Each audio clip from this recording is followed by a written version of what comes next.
Hello student. पिछले class में हम लोगों ने उत्तल दर्पण द्वारा प्रतिबिंब का बनना पढ़ लिया था।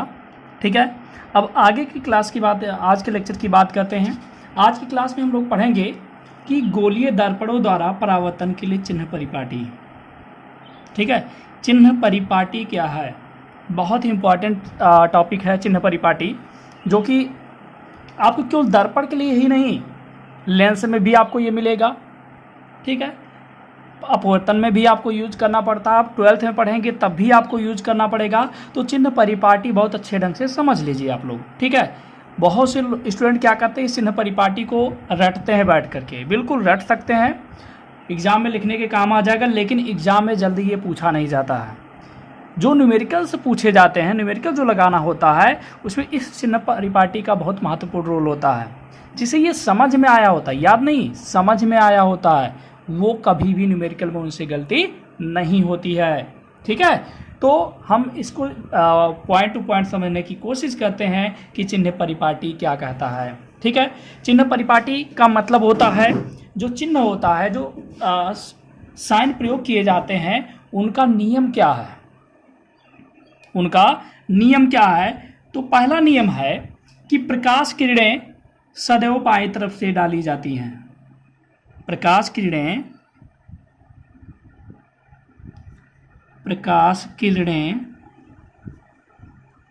सदैव बाईं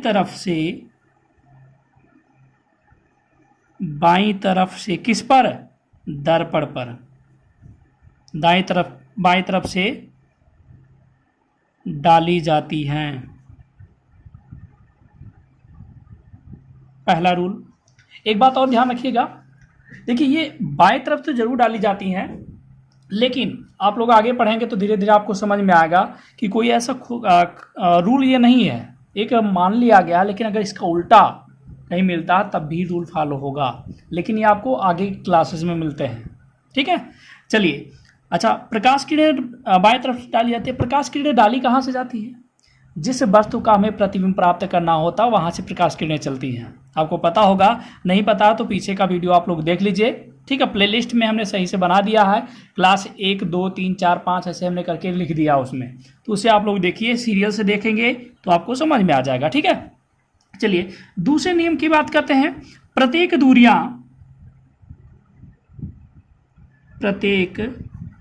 दूरियां मुख्य अक्ष के समांतर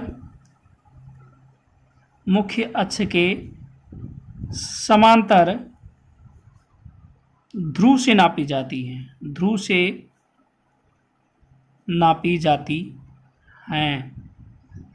ठीक है, चलिए मैं दर्पण एक बनाकर आपको दिखा दे रहा हूं।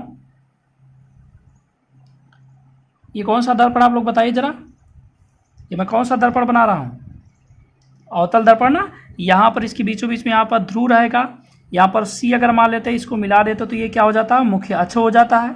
यही सब पढ़ा था हम लोगों ने ना, इसे हम लोग एफ कहते हैं। ठीक है, तो प्रत्येक किरणें बाईं तरफ डालिए, यानी ये दर्पण है तो बाईं तरफ मतलब इधर, यानी इधर कोई वस्तु रहेगा तब प्रकाश किरणें डाली जाएंगी। दूसरा नियम है, प्रत्येक दूरियां, यानी जो भी दूरियां नापी जाती है वो कहाँ से नापी जाती हैं? इस ध्रुव से नापी जाती हैं। आप लोग अगर संख्या रेखा पढ़े होंगे तो शून्य पढ़ा होगा आप लोगों ने ना, सेम वही कॉन्सेप्ट आपको यहाँ भी लगाना है। जो शून्य होता है वो यहाँ पर हम समझ सकते हैं पी है वहाँ पर। ठीक है, ये जो पी है हमारा, ये क्या है? शून्य है। पी क्या है? शून्य है। श्योर? ठीक है, अब एक बात और ध्यान रखिए, बहुत ही आसानी से याद हो जाएगा। अगर हम बाएं तरफ से कह रहे हैं इस कंडीशन के लिए ही, अब ये अगर शून्य है तो इधर की दूरियां धनात्मक मानी जाती है, इधर की दूरियां ऋणात्मक मानी जाती है। आप लोगों ने मैथ में पढ़ा होगा। पी से हर दूरी कहाँ से नापी जाती है? उसमें हम लोगों ने संख्या रेखा में पढ़ा था, 0 से नापी जाती है। यहाँ पर कहाँ से नापेंगे? ध्रुव से नापेंगे। दाएं तरफ की दूरियां, यानी इस साइड की दूरियां धनात्मक और इस साइड की दूरियां ऋणात्मक। हम लोग दाएं तरफ की दूरियां क्या रहेगी? धनात्मक। बाएं तरफ की दूरियां क्या होंगी? ऋणात्मक होगी। क्लियर है? तो तीसरा रूल मैं यही लिख दे रहा हूं। देखिए ये जो मैं लिख रहा हूं, इस लिखने से ज्यादा इंपॉर्टेंट है आपको समझना। तीसरा रूल है, ध्रुव के दाईं तरफ की दूरियां कैसी होंगी, दाईं तरफ की दूरियां कैसी होंगी, धनात्मक। जितने लोग को मैथ में संख्या रेखा पता होगा उन्हें तुरंत ये याद हो जाएगा, जिनको नहीं पता है कोई दिक्कत नहीं, यहाँ से याद करने की कोशिश करिए। ये शून्य है तो शून्य अगर है इधर 1 2 3 4 5 6 7 8 यानी इधर धनात्मक रहेगा, इधर -1 -2 -3 -4 -5 यानी इधर ऋणात्मक होगा। लेकिन ये तभी लागू होगा जब वस्तु इधर रखा गया हो, ठीक है। और लेंस में भी ऐसे ही लागू होता है। ध्रुव के दाईं ओर की दूरियां धनात्मक तथा बाईं ओर की ऋणात्मक होती हैं, ऋणात्मक होती हैं, ठीक। चौथे रूल की बात कर लेते हैं। चौथा रूल, अच्छा ये सब माना जाता है कि मतलब ऐसा है और हमेशा माना गया है तो यही यूज करना पड़ता है, ठीक। अगली बात करते हैं,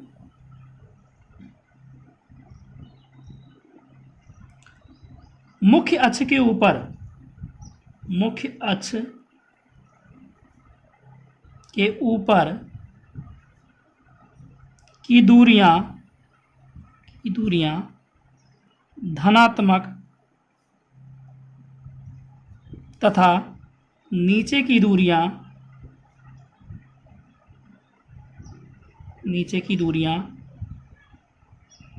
ऋणात्मक मानी जाती हैं,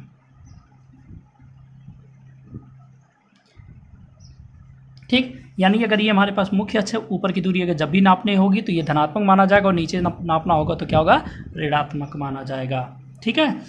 चलिए मैं ये नोट्स इसलिए लिख देता हूँ जिससे आप लोग वीडियो को पॉज करके अपना नोट्स पूरा बना लीजिएगा, ठीक है। चलिए एक बार फिर से हम जल्दी से क्लियर कर लेते हैं।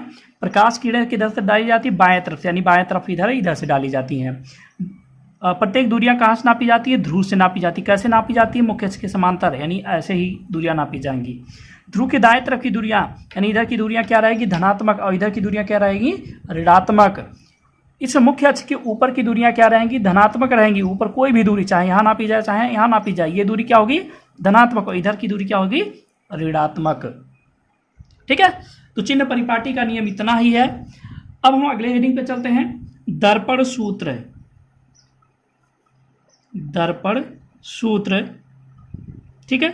तो देखिए दर्पण सूत्र क्या कहता है, हम कुछ किताबों में लोगों ने देखा है, इसका प्रूफ भी दिया हुआ। मैं यहाँ पर प्रूफ नहीं कराऊंगा क्योंकि ये 12th का टॉपिक में भी है, किताब में भी है, तो यहाँ आपके सिलेबस में नहीं है कि सॉल्व करने के लिए पूछा जाए, ठीक है। तो इस पर न्यूमेरिकल्स आएगा, न्यूमेरिकल्स कैसे सॉल्व करेंगे उसको देखते हैं। सबसे पहले दर्पण हम सूत्र समझते हैं। दर्पण सूत्र के पहले एक चीज और जानने की कोशिश करते हैं जो पहले भी बताया जा चुका है। यू क्या होता है, यू हमेशा वस्तु की दूरी को माना जाता है। क्या होता है, वस्तु की दूरी होती है। यू क्या होती है, वस्तु की दूरी होती है, ठीक है। कहाँ से दूरी होती है, ध्रुव से, क्योंकि हर दूरी कहाँ से नापी जाएगी, ध्रुव से ही नापी जाती है। चलिए वी क्या होता है, प्रतिबिंब की दूरी, प्रतिबिंब की दूरी, ठीक। यफ क्या होता है, स्मॉल यफ, फोकस दूरी, ठीक। यू क्या, वस्तु की दूरी, वी क्या, प्रतिबिंब की दूरी, एफ क्या, फोकस दूरी। आपको भी पढ़ने में प्रॉब्लम हो सकती है कि ना समझ में आए, आपको लगे ये पता नहीं सर क्या बता रहे हैं, लेकिन ये सब जानना बहुत आवश्यक है, तभी आप न्यूमेरिकल लगा सकते हैं। और एग्जाम में न्यूमेरिकल आता भी है इसका, और बहुत सारे बच्चे प्लस माइनस की गलती कर जाते हैं, ठीक है। कुछ बच्चे ऐसा करते हैं कि इसके रूल्स को याद कर लेते हैं कि कौन पॉजिटिव होता है कौन निगेटिव होता है। बिल्कुल सही है, वो भी याद कर सकते हैं।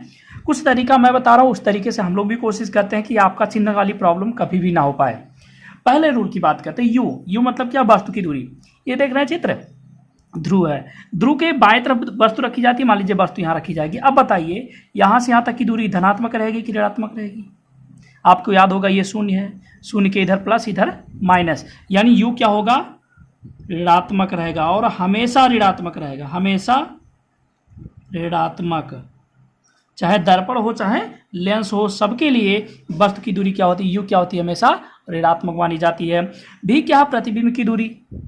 अब प्रतिबिंब की दूरी का मतलब प्रतिबिंब कहाँ बन रहा है, तो अलग अलग कंडीशन में अलग अलग जगहों पर प्रतिबिंब बनता है, जैसे कि हम पिछले वीडियोज में देख चुके हैं, ठीक है। हम लोगों ने पिछले वीडियोज में देखा था अवतल दर्पण के में जो प्रतिबिंब बनता है वो किधर बनता, आगे की तरफ, यानी इधर ही बनता है 5 कंडीशन में, यानी V माइनस रहेगा तब, और एक कंडीशन में पीछे बनता तो V प्लस रहेगा। तो इसलिए इसका मैं कोई रूल आपको नहीं याद करा रहा हूं यहाँ पर, ठीक है। हम करेंगे क्या, जब क्वेश्चन रहेगा जैसा उस क्वेश्चन के अनुसार हम सॉल्व करेंगे। F क्या होता है, फोकस दूरी। यहाँ पर हम याद कर लेते हैं, फोकस दूरी जो होती है अवतल दर्पण की हमेशा निगेटिव यानी कि ऋणात्मक होता है, और उत्तल का क्या होता है, उत्तल दर्पण का हमेशा पॉजिटिव होता है। ये आपको रट लेना है, ठीक है।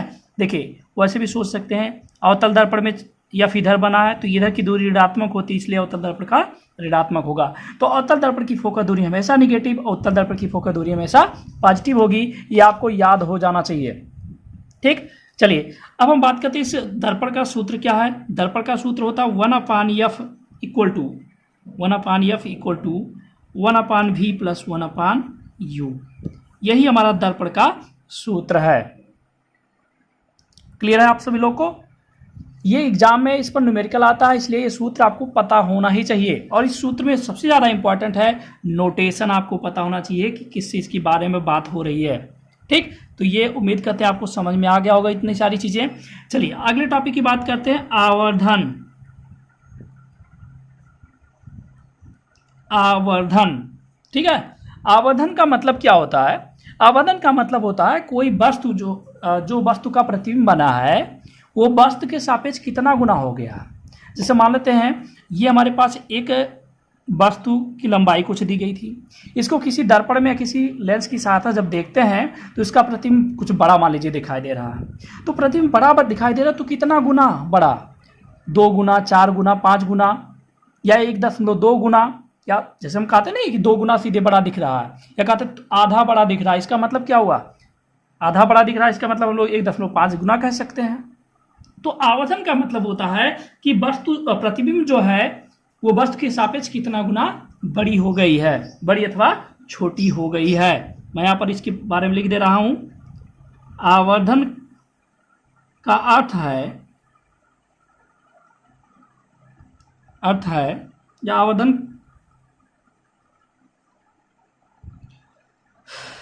आवर्धन का अर्थ है, चलिए लिखते हैं, आवर्धन का अर्थ है कि प्रतिबिंब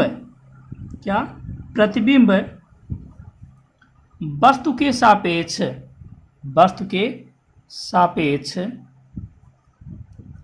कितने गुना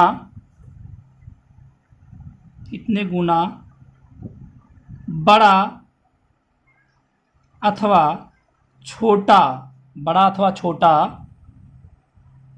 हो गया है। आवर्धन का मतलब क्या होता है, वस्तु कितने गुना बड़ा अथवा छोटा हो गया है। इसे यम से प्रदर्शित करते हैं, यम